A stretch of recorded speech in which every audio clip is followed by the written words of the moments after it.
আচ্ছা, এই ট্রেন নিয়ে কি বলবেন? না, ঠিক আছে, তো দেখছি আমরা সবাই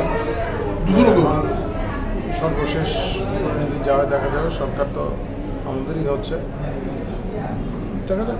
এটা অনেকে অনেকভাবে ব্যাখ্যা করেন, অনেকে বলছেন ঢেউ আর নেই, এটাই ঢেউ, উঠবে তো নামবে, আবার উঠবে, ঢেউ।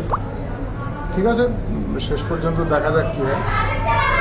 কতটুকু আশাবাদী? হ্যাঁ, কতটুকু আশাবাদী? না, আমরা তো সরকার তো ভারতীয় জনতা পার্টির নেতৃত্বে সরকার হচ্ছে। কংগ্রেস থেকে বলা হচ্ছে যে তারাও আসছে, কি বলবেন?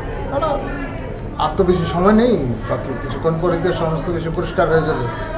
কংগ্রেসের ঠিক আছে, পূর্বের তুলনায় তাদের ফলাফল ভালো হয়েছে, পূর্বের তুলনায় অন্যান্য অনেক ছোট ছোট দল যেগুলি ছিল তাদের অবস্থাটা খারাপ হয়েছে। আশা করা যায় যে কিছুক্ষণ পরেই সমস্ত কিছু পরিষ্কার, চিত্র পরিষ্কার হয়ে যাবে।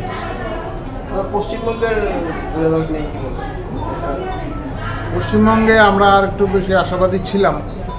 এখানে বিচার বিশ্লেষণ করতে হবে, পাশাপাশি যেভাবে ভোট হয়েছে পশ্চিমবাংলায় সেটা তো আপনারা সবাই দেখেছেন, পশ্চিমবাংলায় কীভাবে ভোট হয়েছে। সেই পরিস্থিতিতে মানে মানুষের যে জনমত সেটা কতটুকু প্রকাশ পেতে পারে তা তো স্পষ্টই বোঝা যাবে। বিরোধীদের অভিযোগ রয়েছে, তাদের কাউন্টিং এজেন্ট যারা রয়েছে তাদেরকে বের করে দেওয়া হয়েছে, কি বলবেন সেই বিষয়ে? কোথায়? আমাদের উন্নয়ন। আরে, কাউন্টিং এজেন্ট যদি না যায় আমরা কি করব বলুন তো? 4000 ইভিএমের যে ভোট তাতে দেখা যাচ্ছে 4 লাখ ভোটে লিড করছে। কাউন্টিং এজেন্ট সবাইকে নিয়ে ঢুকিয়ে দেখ না, সবাইকে নিয়ে আমরা কি যে সাহায্য, পুলিশ যদি সাহায্য না করে আমরা সাহায্য করবো, আমাদের কার্যকর্তারা কি কাউন্টিং এজেন্ট ঢুকিয়ে দেবে? কি মানে এদের তো বলার কিছু স্থান নেই, এদের থেকে গ্রহণযোগ্যতা আছে নাকি?